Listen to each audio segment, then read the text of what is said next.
As the final votes are tallied from election 2020 across the country, we examine the numbers with Iowa pollster and Selzer on this edition of Iowa Press. Funding for Iowa Press was provided by Friends, the Iowa PBS Foundation, the Associated General Contractors of Iowa, the public's partner in building Iowa's highway, bridge, and municipal utility infrastructure. Iowa PBS is supported in part by Wells Fargo. Fuel Iowa is a voice and a resource for Iowa's fuel industry. Our members offer a diverse range of products, including fuel, grocery, and convenience items. They help keep Iowans on the move in rural and urban communities. Together, we fuel Iowa. Small businesses are the backbone of Iowa's communities, and they are backed by Iowa banks. With advice, loans, and financial services, banks across Iowa are committed to showing small businesses the way to a stronger tomorrow. Learn more at iowabankers.com.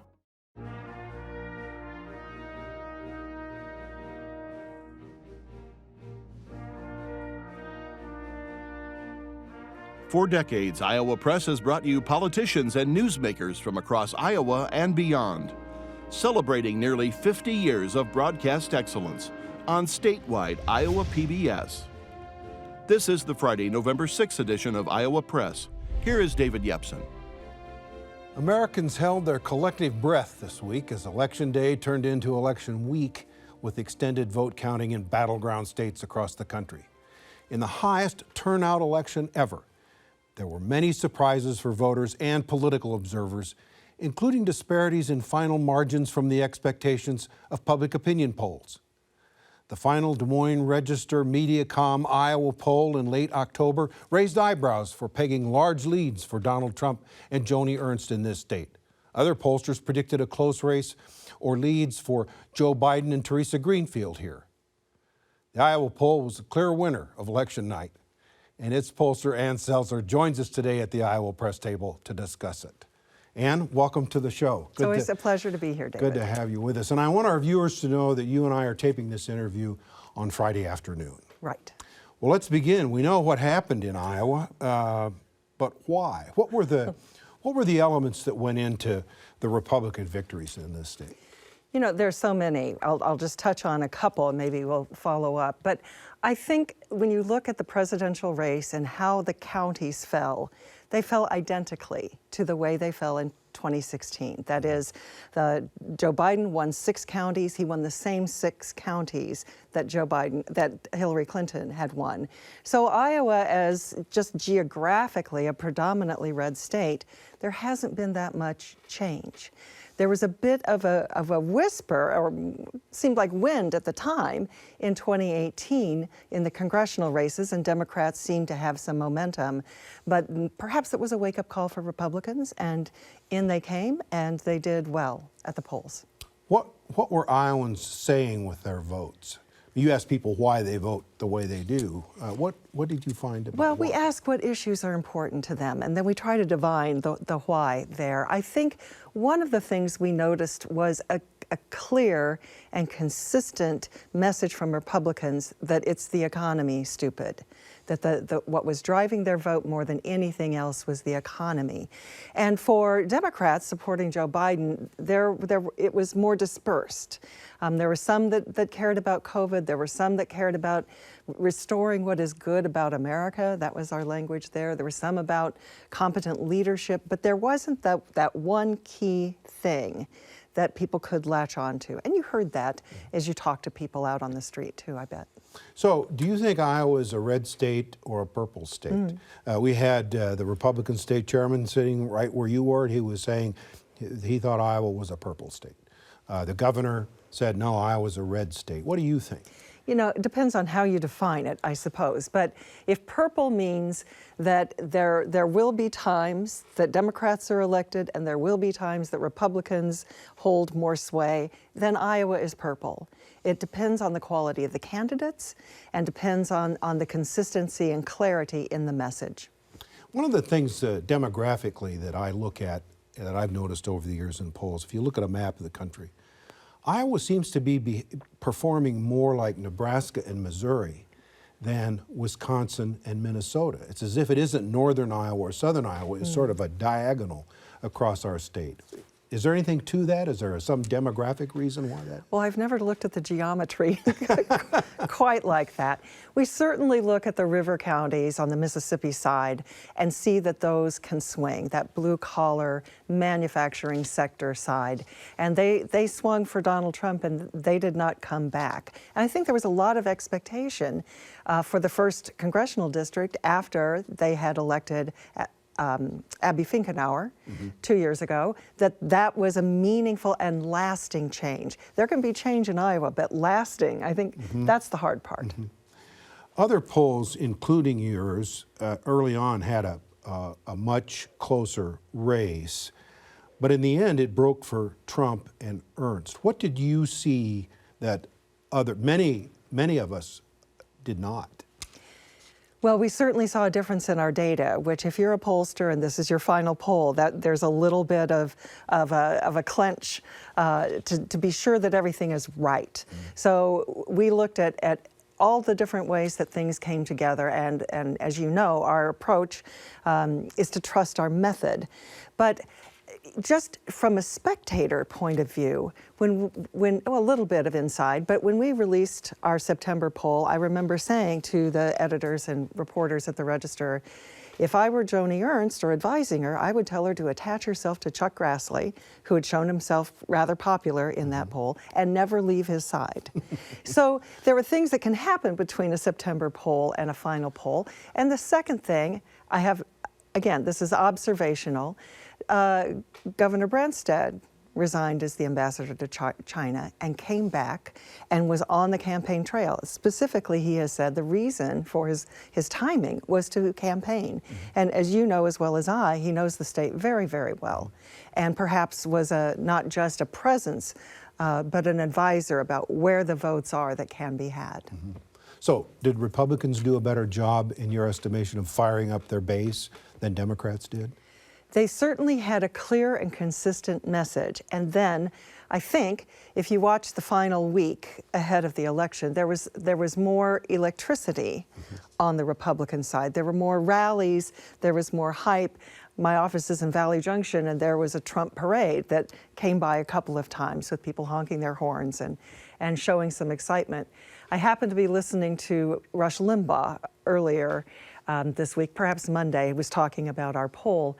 And he said, if you were an alien and you arrived here and all you could do was just look and see what this campaign is doing and what this campaign is doing, who would you think is winning? Because the excitement, the movement, the physical movement was on the Republican side and more sedate on the Democratic side. Well, Democrats are having a little period of introspection here about their tactical decision not to do door-to-door campaigning. It wasn't just here in Iowa, but it was around the country. Looking back over the numbers and what you saw in your numbers, was that a mistake by Democrats? You have to wonder if it were. I think there's one additional thing that, again, this is a little bit speculation on my part, but given that there was a presumption that Democrats would do more early voting and more absentee voting, if you recall, the first day that early voting was available, the long lines of people who, as soon as they could vote, they were out there in those lines, not just in Iowa, but other states too. It made me wonder if the peak of the Democratic campaign was early, to get everybody signed up, get your absentee ballots, get early voting done, and that the Republicans, expecting a bigger turnout on Election Day, they began their final arc later. So that the final days, the few days right before the election, was more of the Republican hitting their peak when the Democrats felt they'd banked enough. I don't know, and maybe you'll talk to somebody who'll come to this table and explain what happened there. But we're all trying to divine what was going on there. So you're saying, in other words, they made a decision, they peaked too early, and Republicans were on at a better. I wonder if that explains something. You know, once again, women voted more Democratic than men. Why is that? Well, my doctoral dissertation many, many years ago at the University of Iowa was on that topic. And my theory had to do with women entering the workforce in large number and having an independent exposure to political ideas and political information apart from their husbands or their fathers, and that would lead them to look for their own self-interest and would lead to some separation. It makes some sense that way. There is a marriage gap as well, that if you are in a marriage, and that mostly today means heterosexual marriage, so there's one man, one woman. If you're married, you're more likely to vote Republican, and if you're unmarried, more likely to vote Democrat. And sometimes the marriage gap is bigger than the gender gap. But to me, it's kind of the same thing. If you're fending for yourself, if you're your own advocate, what party speaks to you? TV ads. We were awash in TV ads. More television advertising money spent here than ever before. The law of diminishing returns at some point? Again, I can speak to this as an observer of it, which it was an avalanche of ads, and it was, here's the one candidate and here's the opposition, and they're saying the same thing about each other. You know, it was just this kind of finger-pointing thing. For a lot of it, not all of it, but I don't know that enough money was spent on messaging as was spent on placement. And so you've got the repeated message, very easy to get burned out on television advertising, and very easy to avoid it as well if you want. But sometimes, Ann, we've seen political advertising in this state that does move numbers. It does have an impact. I mean, Joni Ernst ad 6 years ago, Make 'em Squeal, one of the best political ads made in America in a long time. I didn't see anything like that this time. Did you? Was there anything that struck you as resonated particularly well with the electorate? I have to say no. But did I watch every single ad? No. But the ones that I saw repeatedly, as I said, I just think the messaging was not as clear and concise and memorable. Right. Rural versus urban, rural voters. Everyone's talking about rural voters. So a couple of questions along those lines. One is, much was made during the last 4 years about tariffs and derechos and low farm income, and time again, has Trump really hurt himself with these tariffs, or what happened that rural America, suffering all these problems, still voted for Donald Trump? Why? I can't tell you that this is completely data-driven. It's informed by data, but doesn't make the solid case. When I have talked with rural voters, and you mentioned the trade tariffs, they say it was time for somebody to stand up to China. Somebody had to do it. And if we're harmed in the short run, we can recover in the long run. The derecho got very little attention outside of Iowa in terms of what that meant to all of that, but there was some attempt to make farmers whole. They've got crop insurance. There are some things in place, and the Trump administration came in with some programs that were designed specifically, and I think he was noted for saying, you farmers probably like it better now that you don't have to farm. I said, do I have that right? and there may have been farmers that said, yeah. And by the way, he's fixing the economy. It's the best economy that we've ever had. And if it's, okay, we've suffered a setback with COVID, but if anybody can get our economy back, again, it's the economy, the economy, the economy. They think it's President Trump. I've heard farmers say, I got my Trump money. It wasn't federal money, it was Trump money. And along those lines, there's a book out by Thomas Frank, What's the Matter with Kansas? And it explores the notion that rural people don't necessarily vote their economic interests, that it is social issues, that they're evangelical, or they're for the death penalty, or for Second Amendment rights. Do you think there's something to that? That we can't look at an economic index to see what rural America's doing. We've got to look at other things. I believe that to be true. I've read the book. I grew up in Kansas, and what happened in their election pretty much reflects the same thing. And I think when you go to Northwest Iowa and when you talk to Trump voters and you talk to them about what is it that's happening here and push them, which I do when I do focus groups, I push on them. They will say, look, the most important thing are the babies. We've got to save the babies. And for people who don't live in that kind of neighborhood where there's a strong evangelical influence, you might think that they're not paying enough attention to other things. It's the most important thing. And I think there are several of those issues, the Second Amendment being another one of them, that it touches the heart. And once you have that emotional sort of sense of this is the only moral way to go, it's very hard for someone to come in and say, well, yeah, but how's your checkbook lately? If they're doing okay, they're not going to bother so much, even though they could be doing better. The checkbook doesn't stand a chance against a moral imperative. We talked about rural, let's talk about suburbs. Much is made of voters in America, but also here, even here in Iowa, that there's a growing suburban vote. Here in Iowa, though, Republicans seem to do fairly well in legislative races in the suburbs. And there's obviously a clear distinction between what happened in the legislative races and what happened elsewhere. But I think that people who are known and well known to their constituents do well in Iowa. It's a rare thing to be booted out of office unless there is such an overwhelming and again, consistent message that says this isn't working for Iowa anymore. And I didn't hear it. I don't know if you heard it.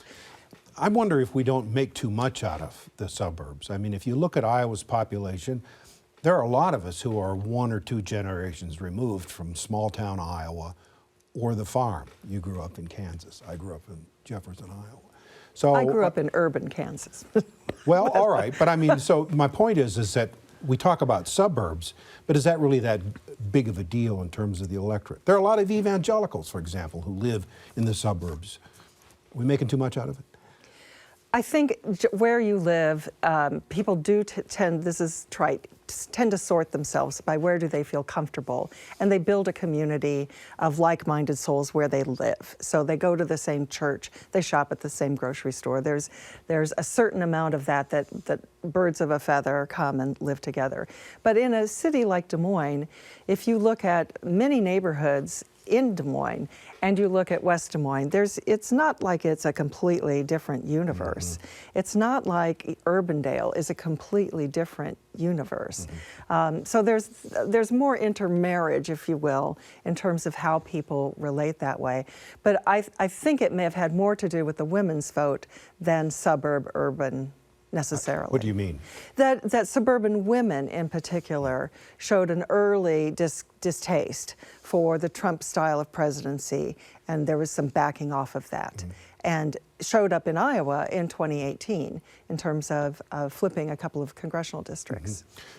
Independents, people who aren't Republicans or Democrats, how did they perform here in Iowa? They went strongly for President Trump. And that was a difference from our September poll. It's one of those things that makes a pollster's heart flutter a bit about how is that happening. 2 things happen close to an election day. One is that people change their mind about who they're supporting. They've been waffling. They settle in. The second thing that happens is that people decide to vote who hadn't presented themselves as a likely voter in our polls before. And so that's part of that in the final push of getting not only people you know will vote, but getting them to go get other people to go and vote. So I think part of what happens with independents is that people went and found like-minded souls, or they got pulled into the polls when they left to their own devices might not have. I'll add just one other detail, which is there was so much talk about trouble at the polls that there may have been people who just decided they didn't get their request in for an absentee ballot in time, and they thought, I'll just have to skip it because I'm not going to stand in line. I don't want to be pressured at the polls in any kind of way. And then they drove by their polling place, and I think across Iowa, it was pretty easy, in and out, and so there may have been more people who voted than anticipated it. Minority voters in Iowa, particularly Iowans of Latino ancestry. NPR had a story today that the gist of what was that we have to quit referring to Latinos as Latinos. There are people of Mexican ancestry and Cuban ancestry and Puerto Rican and others. Is this an issue in Iowa? Iowa's still a pretty lily-white place, right? It is, and so that's a handicap to a pollster to really kind of separate them out. I will tell you, if you look deep into the tea leaves below the level that would ever be published, we see some of those things happening.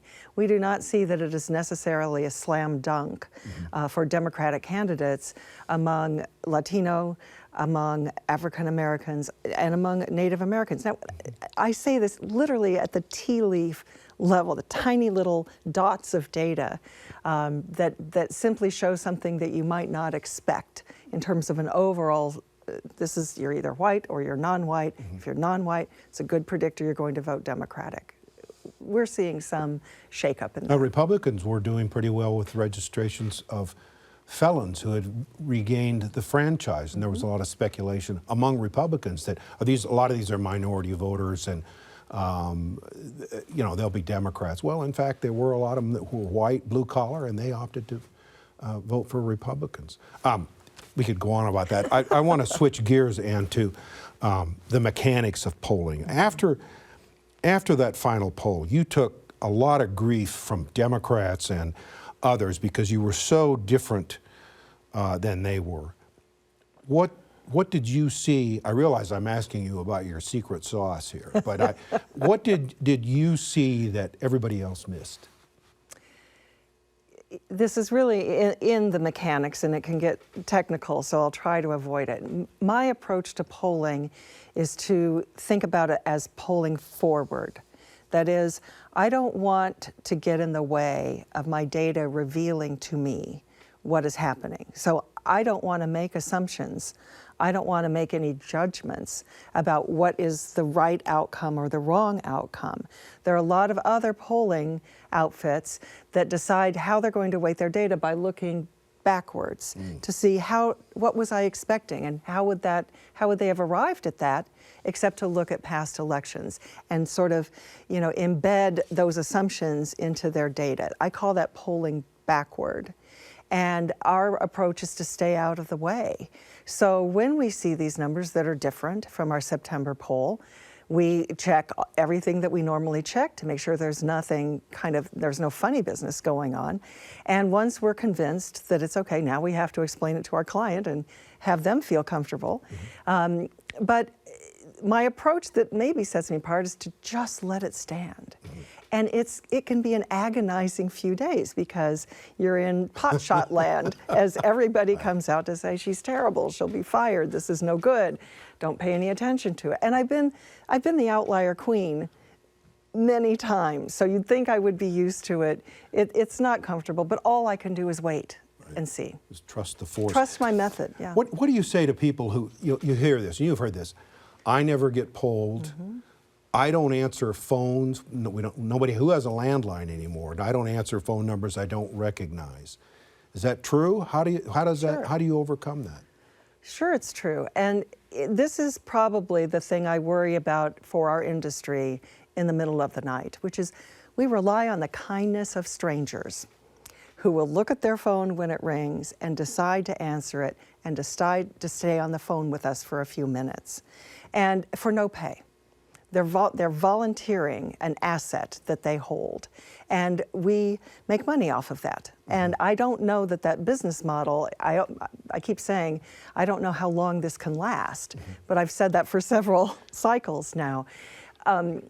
Was it easier because of the pandemic? People were home, more people picking up the phone, wanting to talk to somebody? Right. Well, it certainly is true that you can call outside of evening hours because people may pick up their phone. They might be able to take a break if they want to do it. So in some ways, but not in a way that's more anecdotal than anything else. A lot of criticism from Republicans and conservatives about the media and polling.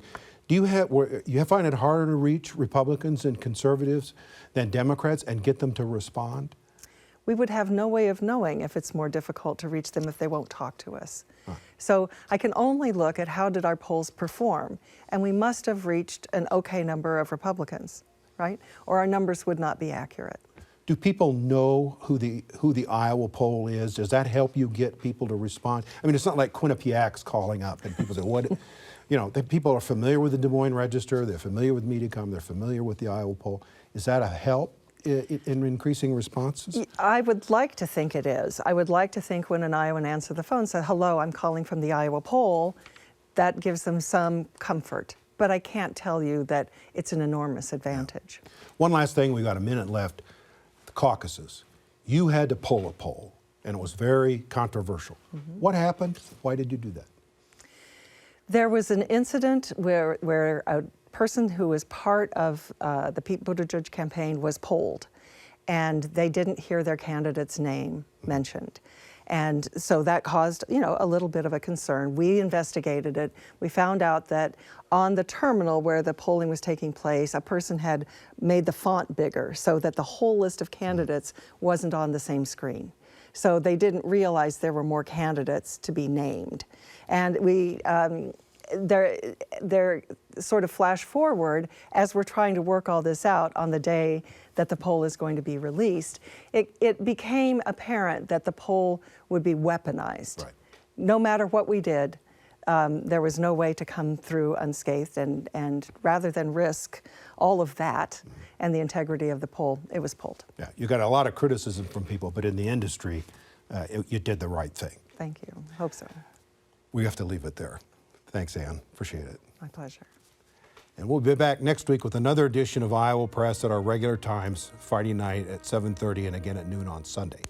Our guest will be Iowa's new Congresswoman-elect, Ashley Hinson of Marion, the 1st District Republican from Northeast Iowa, next week on Iowa Press. For all of us here at Iowa PBS, I'm David Yepsen, and thanks for joining us today.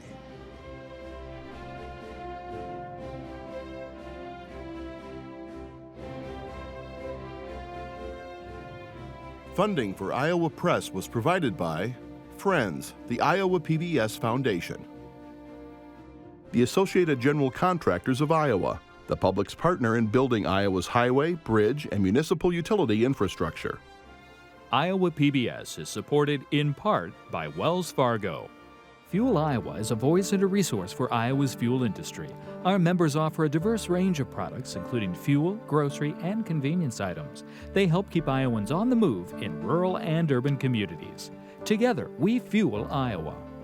Small businesses are the backbone of Iowa's communities, and they are backed by Iowa banks. With advice, loans, and financial services, banks across Iowa are committed to showing small businesses the way to a stronger tomorrow. Learn more at iowabankers.com.